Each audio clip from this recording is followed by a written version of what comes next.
Lewis, back at it again. What you thought it was over?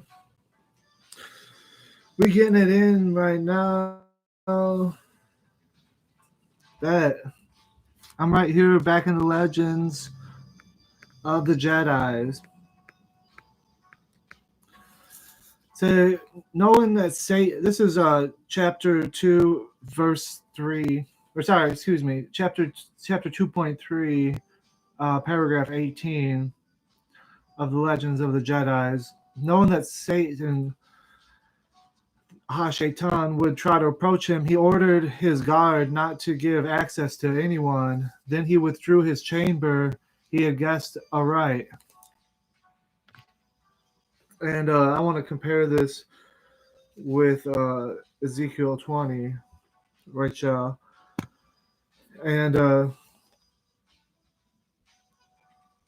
Satan had appeared at once in the gaze of a beggar and demanded speech with Job. The guard executed his orders and forbade his entering. Then the mendicant asked him to intercede for him with Job for a piece of bread. Job knew it was Satan, and he had sent word to him as follows: do not expect to eat of my bread, for it is prohibited unto thee.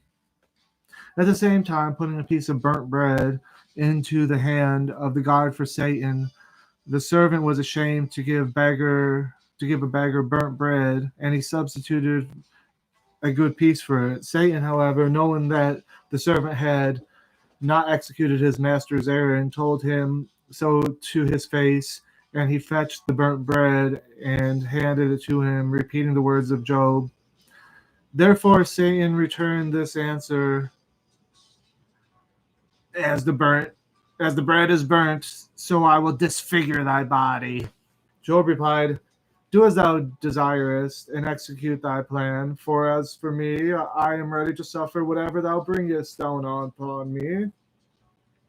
Now Satan betook himself to God and prayed him to put Job into his power, saying, I went to and fro in the earth and walked up and down in it, and I saw no man as pious as Abraham.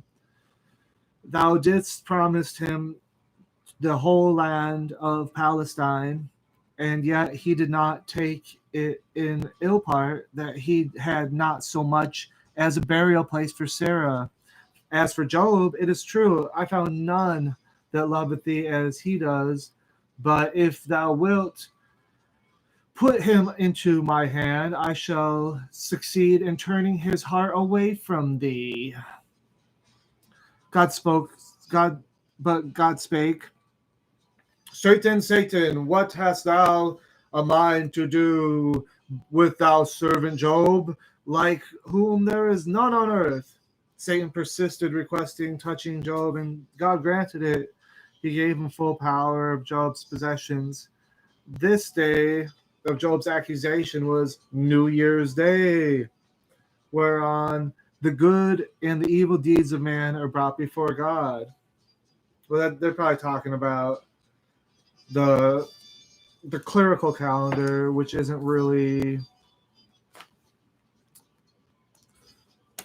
the ancient calendar. Ancient calendar would be agricultural, and the clerical calendar has the fall begin in the year, and that's because you get backed into quarter, because you need to have a relationship between the new moon and the fall equinox. And when you try to allow the moon to take you there from the prior year, you have an odd number of moons and it has to reset itself. So they kind of got backed into a corner, making such urgency on this fall festival when in reality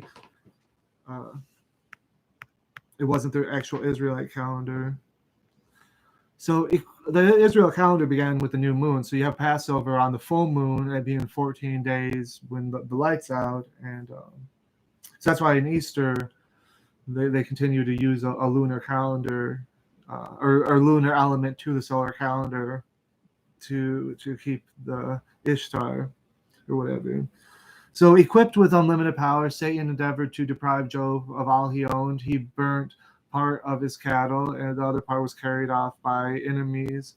What pained Job more than this was the recipients of his bounty turned against him and took his belongings. Among the adversaries that assailed him was Lilith, the queen of Sheba. Ooh, that's heavy. The queen of Sheba was Lilith. Well, we know the Queen of Sheba. I think was the eunuch, the eunuch in was it Acts 8 that had encountered Philip because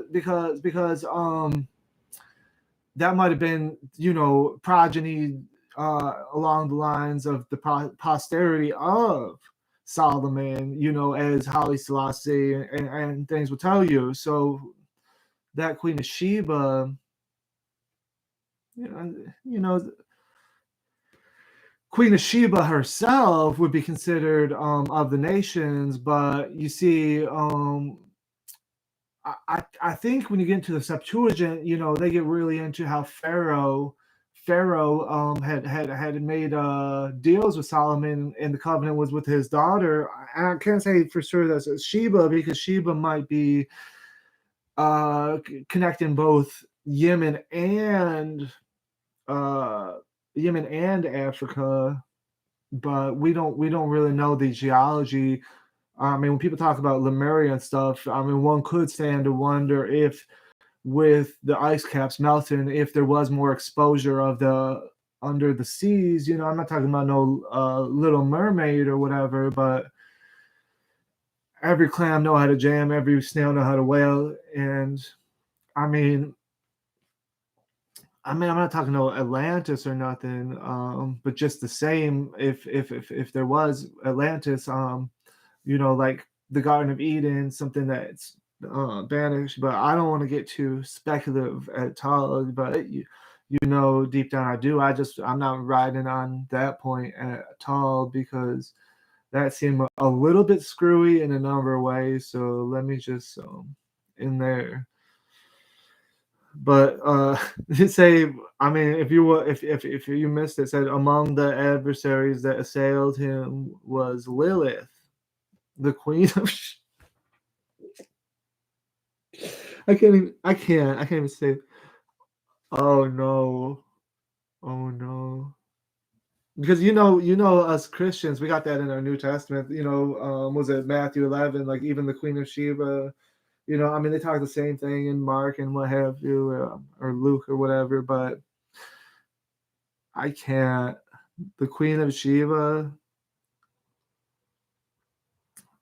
She lived a great distance from his residence. It took her and her army 3 years to travel to his home. They fell upon oxen. She fell upon his oxen and his donkeys, if you will. I don't know. It says a 3-letter word in its plural form, but I'm not really going to go there. I mean, you know the word. They say it all the time in the Bible with Saul and his father lost his but I'm sorry, and took possessions of them after slaying the men to whose care Job had entrusted them. One letter escaped Job, wounded and bruised. He had only enough life in him to tell Job the tale of his losses, and then he fell down dead. The sheep wounded. Okay, she fell upon his. Okay, so his wife died. So the sheep, which had felt. See, sorry, I don't know exactly what's going on. I'm learning with y'all. This is a lot. Whoever wrote this had a laundry list of some of these Mishnah, and he did not really he went through painstaking efforts to really elaborate all the minutia, and I'm sorry, some of this is quite long-winded, but uh,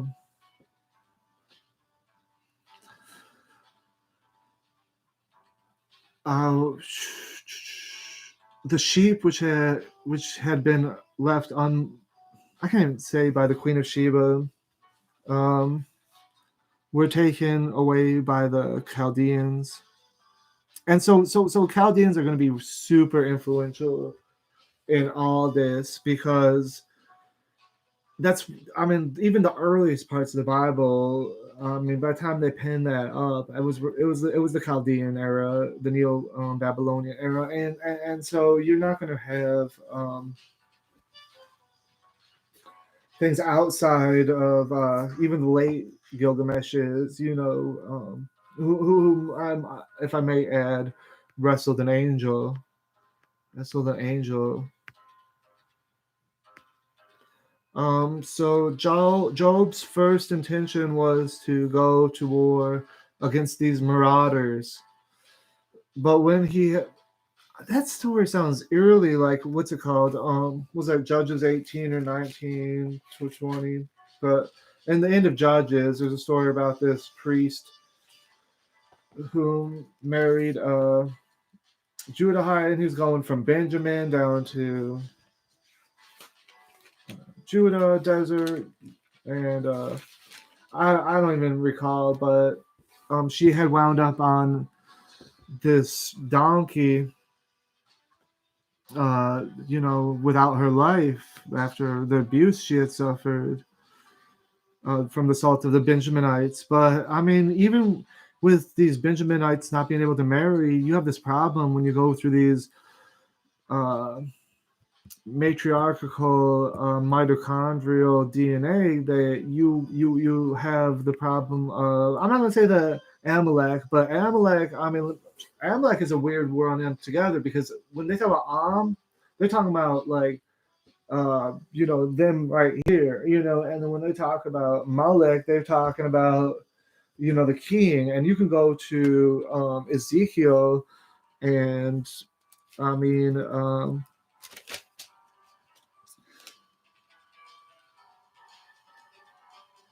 I don't know if it's verse 37, but yeah. I mean, whatever verse it is, yeah, here it is. 33, I think it is. I think it's Ezekiel 33. It says, "As surely as I live, declares the sovereign Lord, I will reign over you." This is again Ezekiel 20:33. I will reign over you with a mighty hand and outstretched arm and outpoureth wrath. But those are like poor translations. When you get into the Hebrew, it says